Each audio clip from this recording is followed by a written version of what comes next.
So originally, I was planning on doing a full musical analysis from the soundtrack of the movie Emilia Perez. But just last night, I was watching the Oscars, and to my great surprise, Emilia Perez actually won Best Song. So I figured we better talk about it while the wound is still fresh. I had a bad feeling about this from the get-go because I had already heard some of the music from this movie.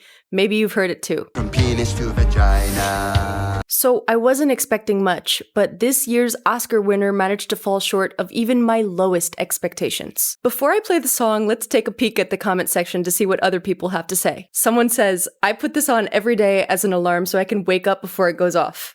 Another one says, good lyrics, good voice, good rhythm, that's what this song is missing. Someone else says, we were too harsh with the Joker. And finally someone says, this sounds like the songs I sing to my dog when I'm bored. The dislike ratio is also pretty self-explanatory. So in the honor of self-flagellation, let's listen to this abomination.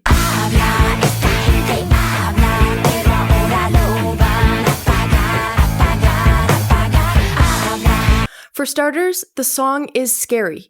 To me, it sounds like a bunch of demons whispering inside your head. It isn't pretty or sonically pleasing, and to be honest, it makes me question why I was listening to it in the first place. For reference, I showed it to my metalhead friend who loves Cannibal Corpse, and he said that this song freaked him out. Anyways, music-wise, in the chorus, the instrumentation is basically a vamp between the tonic and the tritone. The tritone is notorious for sounding threatening and tense, so much so that there's a myth that it's called the devil's interval. Also, the scansion is pretty bad. Scansion is the rhythm of how words fit with the beat. Good scansion flows naturally, but bad scansion feels awkward, like the words are stretched out or crammed in. For example, good scansion is, never gonna give you up, never gonna let you down. But bad scansion would be, I'm never gonna give you up, I'm never gonna let you down. See how it doesn't flow at all? Well, that's Emilia Perez. Let's check out some of the lyrics from the song. So the word ahora means now in Spanish. It's pronounced ahora with the accent on the second syllable. But in this song, they pronounce it ahora with the accent on the last syllable. Let's hear it again. To be fair, no one hired me as the scansion police, but Spanish is my second language, and even to me, it sounded really weird. And that's just for this song. The rest of Emilia Perez has way worse examples, like this classic. Hello, very nice to meet you. I'd like to know about sex change operation. I see. So for some reason, these composers really love tritones in their musical theater numbers, but that's not even the biggest problem. Did you notice how weird those lyrics sounded? Yes, what they're saying is pretty dumb, but that's not the problem either. It's the scansion. First, they put the word hello into one syllable. Hello, very nice to meet you. And then the phrase sex change. In English, we stress the first syllable of that phrase, sex change. But here, they stress the second syllable of the word, change. And then, to make matters worse, they assign 2 eighth notes to the one-syllable word, change. Every other syllable only has 1 eighth note. It would certainly sound better if every syllable had its own eighth note, but listen again. Sex change operation. It really should be something like this. A sex change operation. See how that sounds slightly less dumb? But let's go back to our Oscar-winning song. So for context, the scene is set at a charity event where Emilia Perez and her lawyer are attending. The lawyer, Rita, played by Zoe Saldana, is criticizing the wealthy elite who pretend to support charity while secretly doing business with the cartel behind closed doors. Time stops, and she goes into this very frightening rant while all the attendees are frozen in place. Here's Rita talking about Judge Santos. Miren al juez, Santos, mírenlo, no le importa nada. Solo los niños, los narcos, los ratanaderos los llevan afuera de todos sus pueblos natales. A cambio de eso, Santos reduce los juicios a falta de pruebas. So, translated, this is what she says.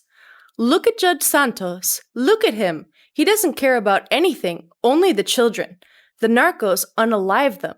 They take the kids out of the towns where they were born, and in exchange, Judge Santos reduces the number of trials for lack of evidence. So the song says that Judge Santos lets cases slide when the cartel relocates or unalives kids, because of lack of evidence. I get that he's corrupt, but why would he personally care if the kids are moved? Most corrupt judges want cash, not some sort of weird satisfaction from fewer trials. What kind of sadistic, non-profit villain is this guy? After the first chorus, time goes on as normal, and Emilia Perez starts making a speech.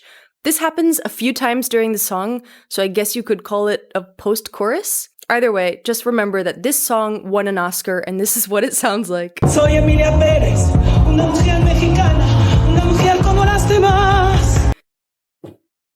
It literally sounds like a ghost. Who approved this? Then time freezes again and Rita goes back to her rant. While she is absolutely wailing on this guy for being a corrupt minister of education, she decides to put his face between her legs and let's just say gives him the VIP experience. En tu pinche This part confused me a lot because why would you do that with someone that you hate? Maybe she meant it as a punishment? God only knows, really, but it only gets weirder. She starts talking about another corrupt politician, our friend Gabriel Mendoza. He is dining with his wife, and Rita makes it really weird. Sounding like a real Disney villain, she rips the hair off of the wife's head while sensually sneering about how young and blonde she is. muy joven, muy rubia. It's just that I keep laughing during Muy joven. Muy rubia. And then, just like that, she sticks the hair that she ripped out between her legs. Again. What is going on with this girl? Anyways, that's pretty much the song. Here's an honorable mention of a part that I found really funny for some reason. She asks the question, what happened to the bodies? And then she answers her own question by saying acid in a really weird way. Okay, guys, maybe, just maybe, the other nominees in this category were just really bad. So, let's see. First off, we have Like a Bird from the movie Sing Sing. Fly like a bird. Fly, fly, fly.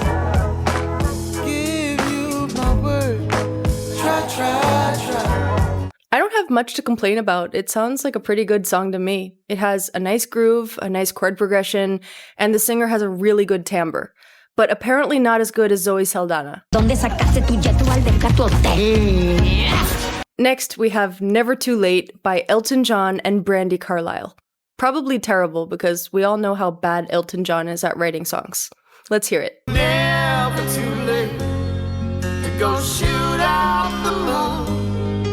We'll go dancing in graveyard. Just what I thought. Not even close. Next, we have The Journey by Diane Warren and performed by the amazing singer Her. Just to be clear, Diane Warren has written some really good songs. And I don't want to miss a thing. You were my strength when I was weak. Unbreak my heart. Nothing's gonna stop us now. She's been nominated 15 times for Best Original Song at the Oscars.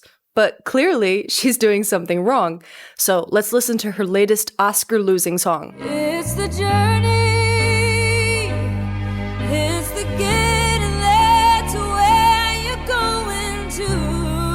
Well, it's clearly missing that tritone vibe that the Academy needs. So that makes sense to me. And for the final nominee, Mi Camino from Emilia Perez. Wait, what? Cuando me porto como una perra. Well, guys, that's all for today. I'm not even going to talk about that song.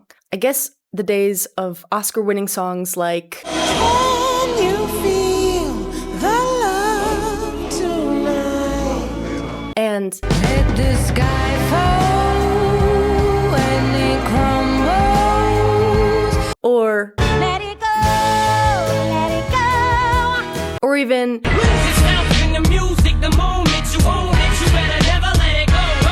are behind us, and we just have to accept that this is the new normal. Inteligencia andando, la inteligencia andando. Like and subscribe if you think the Academy is deaf. And me,